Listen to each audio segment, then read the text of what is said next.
Тормыш биреп, сойлау участокларынан холык туры бәйрәмгә ашыган. Гаилә фестивалендә олысы да, кечесе дә бергәләп килгәннәр. Шундый кыяшлы көндә гаиләбез белән җал итәргә килдек.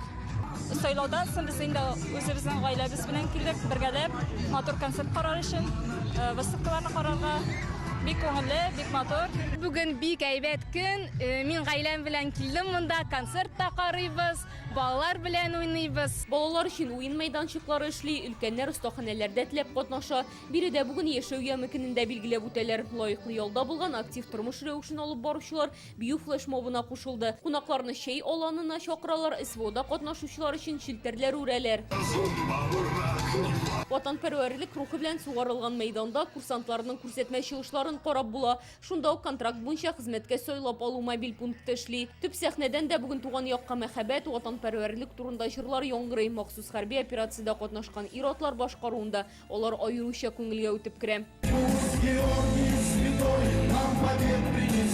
Елдагыча сәхнәдә Татарстанның халык артисты Гүзәл Уразова. Ул да бүген сайлауга гаиләсе белән барган.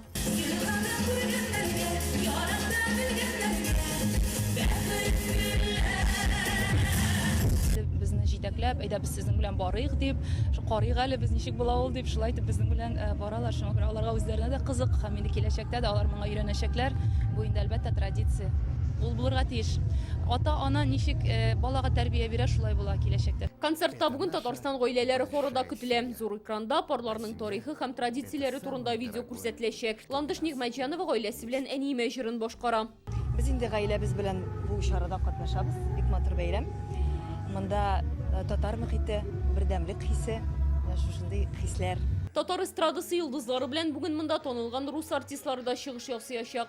Гаилә белән сайлыйбыз шигъре белән узган сайлау көне шулай тәмамланачак. Алия Сабирова, Алмаз Зиядинов, Яңа Гасыр каналы.